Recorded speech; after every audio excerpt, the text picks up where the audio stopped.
I feel like I've been offline lately, but it's not because I'm burnt out or anything, maybe a little bit. Mostly a bit uninspired. Also, in that freeze response, I guess when you feel like everything's so overwhelming and there's so many things to do, and instead of doing the things, you just don't do any of the things.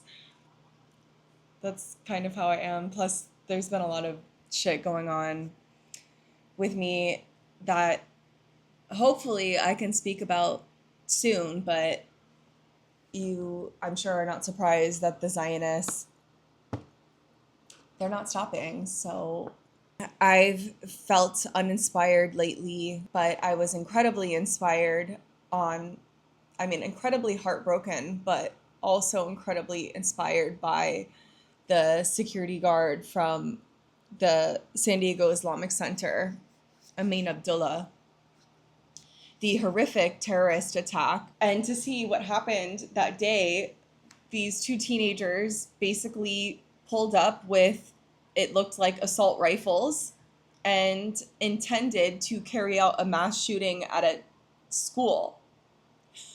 And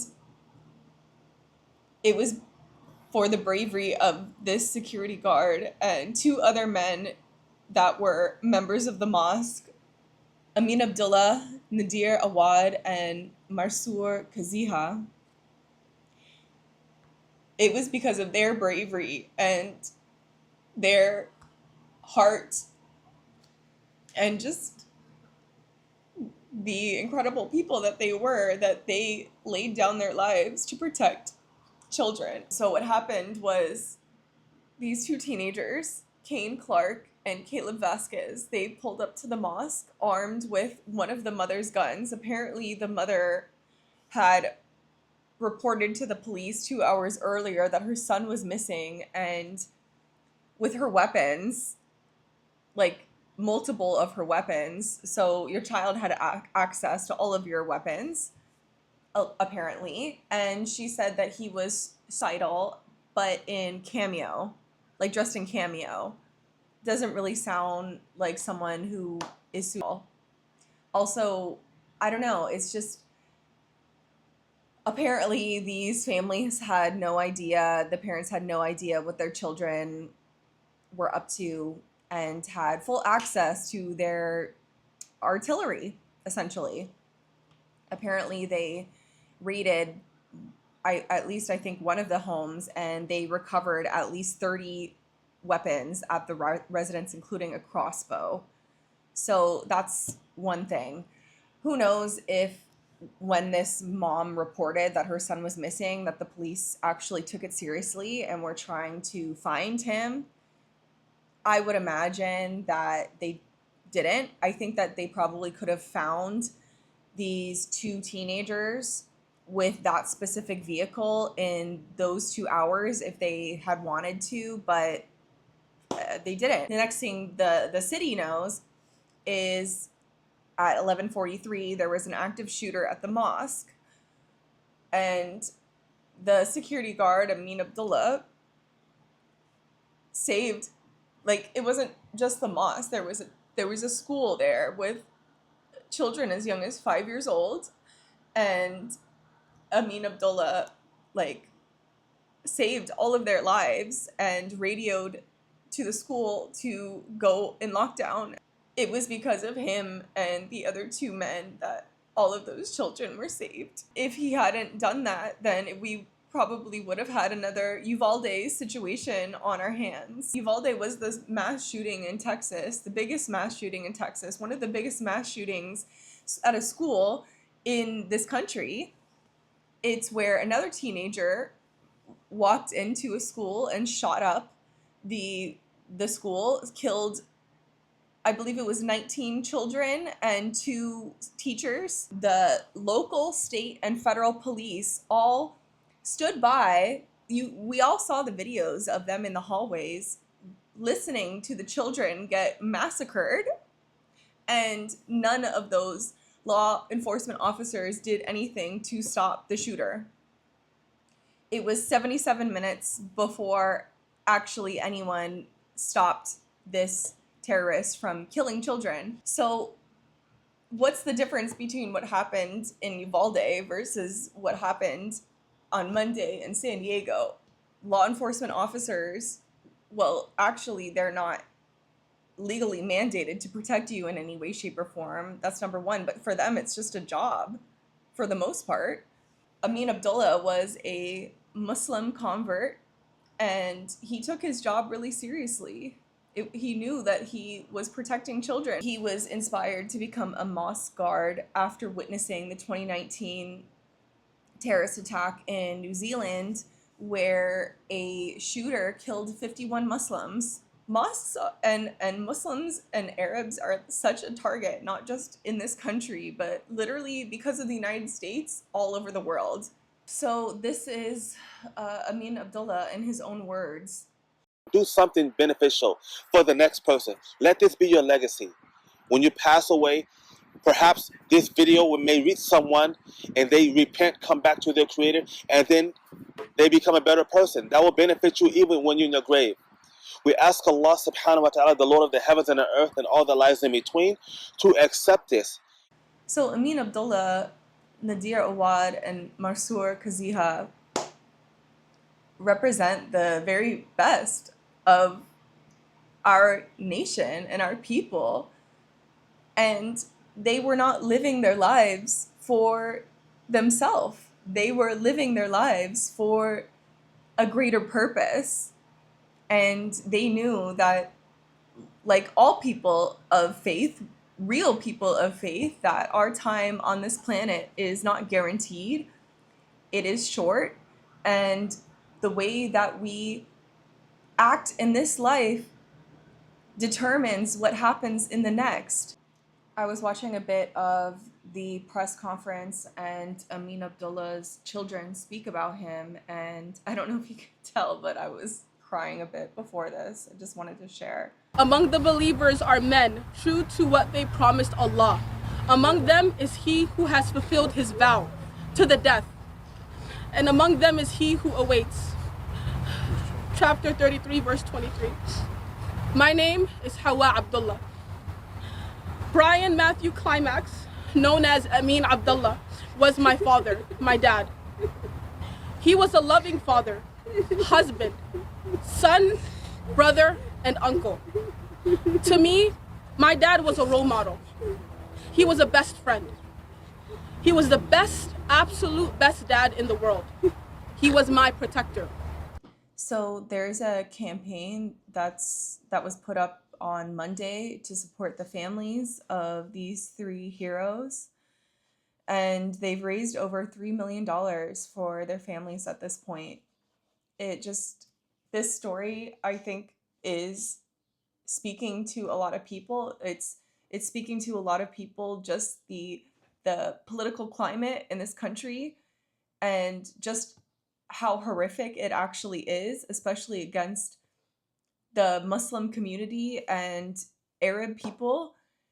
It is a rhetoric that is state-sponsored and sanctioned at this point at the highest levels. They need this really violent and disgusting rhetoric to be able to justify their multiple genocides and constant war crimes against Muslim and Arab countries. And also the story of these heroes protecting their mosque and protecting the school. It is a story that I keep thinking about and getting emotional thinking about how incredible these three men are, and just seeing the support that their families have gotten.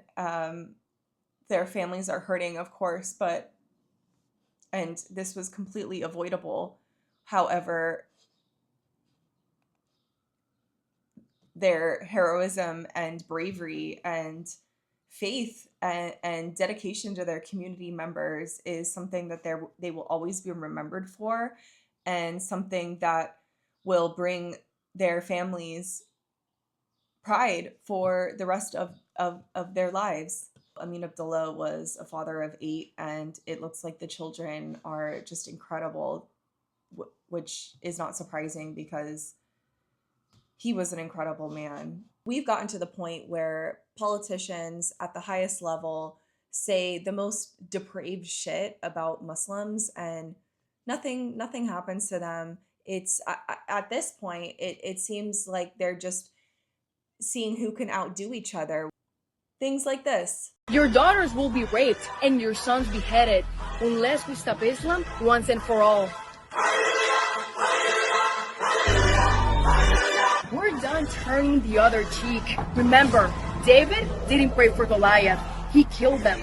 America is a Christian nation, so those terrorist Muslims can fuck off to any of the 57 Muslim nations. Using a flamethrower on a Quran, and nothing happens to her. Her platform just gets bigger. I think she was a candidate for a congressional seat.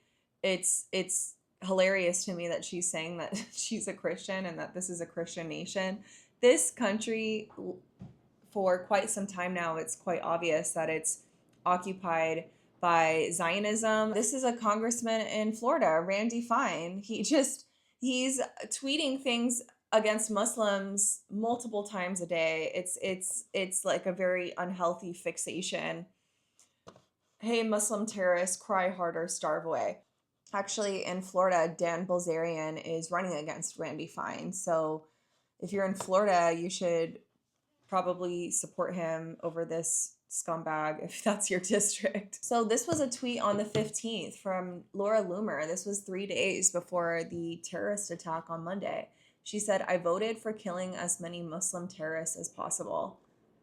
Like, I mean, she's not a politician, but she's very close with the president of the United States, and she has a massive platform. This type of sentiment is not, like, she's not an outlier. And this is another congressman in Tennessee. This is Representative Andy Ogles. Muslims don't belong in American society. Pluralism is a lie. Funny enough, this was actually the first congressman that I had a viral encounter with. This was in February 2024, and I had no idea who this congressman was actually, but I just started talking to him. At that point, I was still naive to the fact that these people are actually Satanists. Like, it's not just that they're committing war crimes and doing wars and genocides because of incompetence or being sold out or whatever. Actually, they're Satanists. And I didn't know that at this point. So, but this moment went viral this was over 2 years ago at this point. I've seen the footage of You've seen footage of shredded children's bodies. And that's my taxpayer dollars. I'm going to bomb those kids. So I think we should kill them all, if that makes you feel better. Everybody, come on. Yes.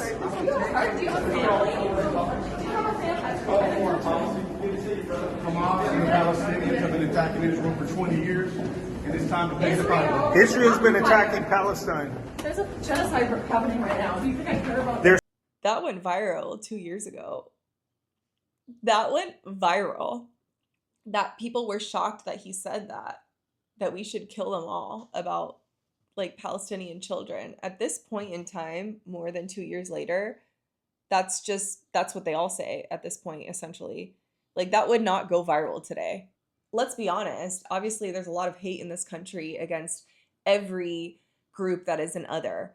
But the one group against Muslims and against Arabs, it's the worst, because we are conducting genocide in Muslim countries, genocide, war crimes, supporting an occupation. So they need this political rhetoric and the American people to hate Muslim people, Arab people. And of course, it's not just abroad, it's here as well. So when the media and sold out politicians essentially are talking about what happened on Monday, and they want to just generalize, oh my God, there's so much hate in this country. Okay, sure. However, there was a terrorist attack on a mosque, on a children's school Muslim children. So we can talk about hate and how there's a lot of hate in this country, but let's be specific about what happened on Monday. They specifically targeted one group of people. So let's talk about that actually. And they can't do that because they know that then they would have to admit that they're all complicit. Everyone who didn't speak out against the genocide in Palestine, anyone who just let these people go on and say what the hell they say and didn't do anything to stop it. Blood is on their hands as well. In March, when there was that the 41-year-old Lebanese man who drove his car into a synagogue or attempted to drive his car into a synagogue in March, every single politician, every single person everywhere with a platform can be specific about what happened that day. Oh, it was anti-Semitism. But when it comes to an attack on a mosque where 3 people actually lost their lives, and the people who did it, the domestic terrorists that did it, they actually intended to kill way more. When it comes to events like that, it's just, oh my God, it's just, there's so much hate. Like, let's be fucking specific about what's happening here.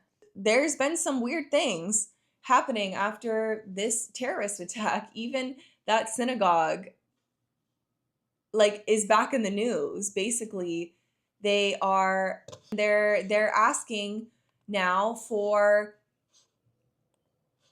$1 billion to protect houses of worship. This synagogue is now calling for a $1 billion federal earmark to help keep places of worship safe, like based on what happened on Monday.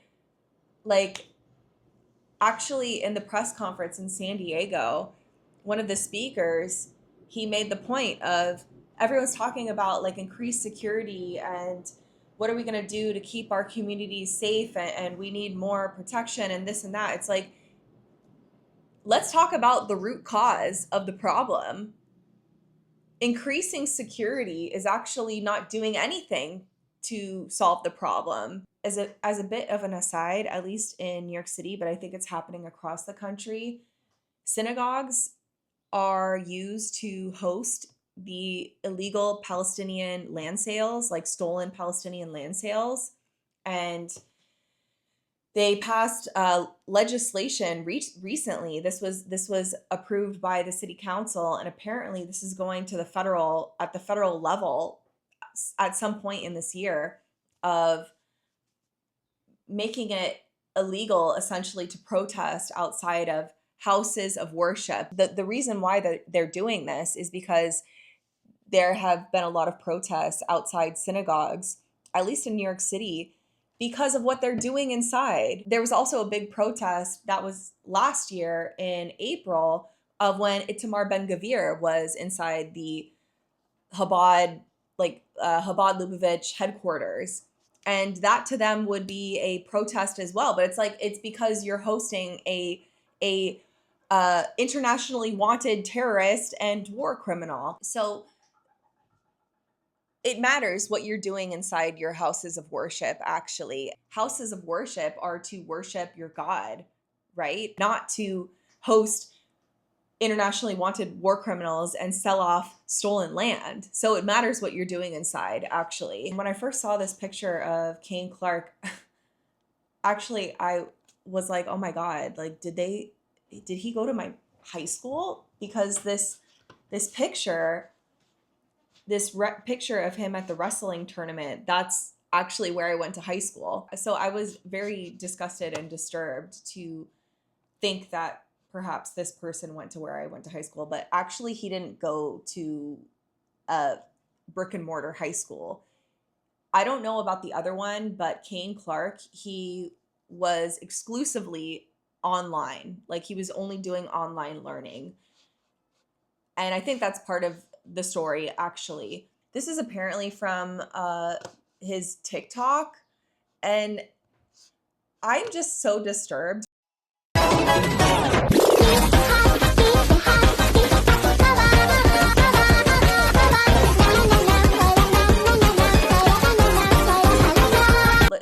they were in some real dark shit actually. And there's a photo that I saw on X. It's harder for me to do these videos right now because I'm on a 30-day X ban. When I'm trying to arrange this content that I'm using, I will like bookmark all of them in X, and I can't do that right now. It sounds like these teenagers didn't really have any life or friends outside of these weird online communities that they were part of. These two live streamed the terrorist attack, and then they even live streamed themselves in running to their car afterwards and committing on the live stream. So everything's all just for views and clicks. Apparently, these are photos that someone found on the mother's Facebook of Kane Clark when he's like little, and they're bringing him to death metal, hardcore, Satanist shows and shit. So it looks like maybe the family was into some pretty dark shit, which I guess would make sense given that she or one of the families was in possession of, it sounds like, 30 assault rifles, which is a bit strange. Actually, being from San Diego, I think people have this idea that it's like, oh, very like beach and hippies and sunshine and everyone's happy. Actually, San Diego has a massive military presence. I think it has I think it has the biggest military base in the country, actually. In San Diego, there's the like Marines, just like the Navy, I think the Army, like it's like everything's there. Maybe there's some progressive and liberal pockets of New York, or sorry, San Diego, but I think for the most part, it's very right wing. And you have the border right there, the heavily militarized border, and there's a lot of racism actually and white nationalism. There's like a really big goth slash death metal community type in San Diego, so this is not surprising to see either. This is both Caleb and Kane's manifesto, and my first reactions are it's giving a bit of transfery Charlie Kirk lover. I don't know. It's giving like a bit of those vibes. I would just want to know like how they came to be in possession of this. Where did it come from? Like, were Kane and Caleb the actual people that wrote this, and is there proof of that? Because it's interesting to me that these two teenagers would go to a mosque and commit this mass shooting and have all these plans. And then in Caleb's manifesto, he spends the first 1, 2, 3, 4, 5 pages talking about the Jews. And then he goes into LGBT transgenderism, and this one, I had to look this up. I didn't know what this meant actually. Foid? Have you guys heard of this term before? Foid, Foid. Yeah, so I guess this is a term that's used in the incel sphere, and they've conjoined the terms female and humanoid, and it's foid. So basically, they hate women so much that they don't even want to call them women. They call them foids. But I mean, apparently they hate everyone. So there's every single group in here. It just like, I'm sorry. Is this really what teenagers talk about? Like, have teenagers really lived this much life to be able to have these sorts of conclusions about life? Like, this is the what he says about centrists and apoliticals. You are a slave to your bread and circuses. Your biggest concerns in life are when the newest Hollywood or superhero movie comes out.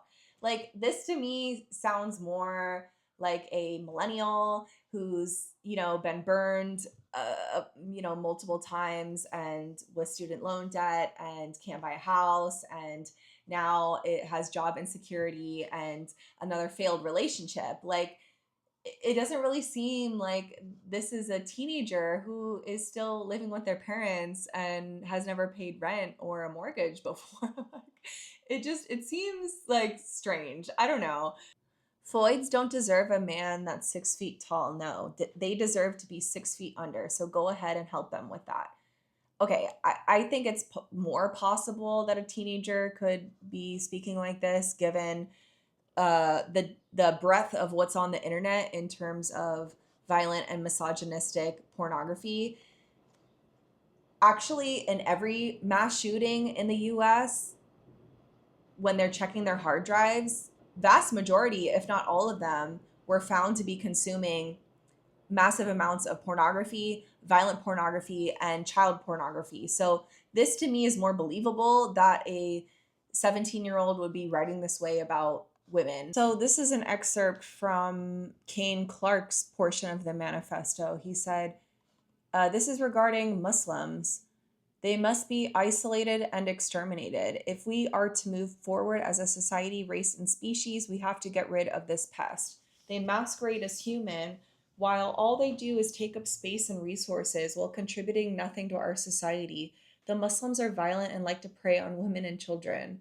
This is essentially sounding the same as the Donald Trumps, the Andy Ogles, the Randy Fines, and the Laura Loomers. Like, this is literally the same exact language that they use. So it's copy paste. Most people are extremely susceptible to this sort of very violent and depraved rhetoric, but teenagers, especially teenagers who sound like they are completely isolated and don't have any community and don't have any attentive family and spend all of their time online, are the most susceptible to rhetoric and language like this. I don't know if I believe that this manifesto was written only by these teenagers. Maybe AI helped them, which would also be concerning in the sense that AI is helping create this, essentially, this kind of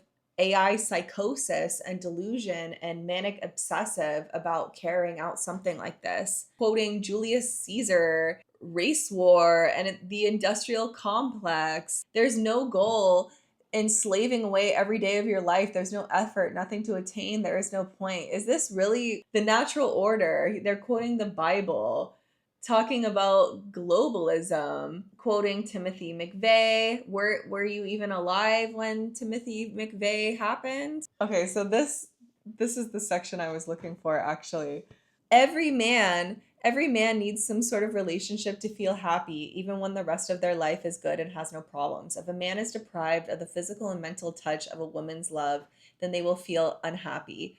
When a man puts effort into finding a relationship but comes out with zero results, and this goes on for their entire life, then that man will fall into a depressive state, because being deprived of love is something that will slowly kill anyone, man or woman. But women don't have that problem, because every woman can find at least a handful of men that will love them, while not every man will find a woman that loves them. Does that sound like a teenager that wrote that? Like, it just, to me, it sounds suspicious and worthy of further examination, because I don't think that most teenagers have lived enough life to come to those conclusions yet. Obviously, this is a shooting that got a lot of attention, but these types of things are as American as apple pie. I think the statistic I listened to just earlier this morning, we've already had 189 mass shootings in this country at this point, and we're not even halfway through the year. So do I have any hope about what's, the incredibly toxic and disgusting world that we're living in? I don't know. I think that we all need to get offline as much as we can be in community with actual real people that we can depend on and build relationships with.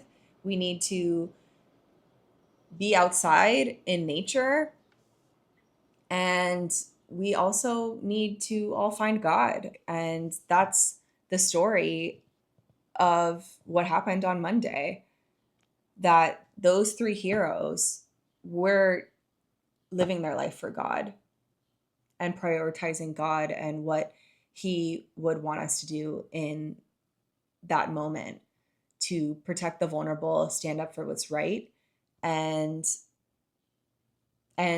trust in him.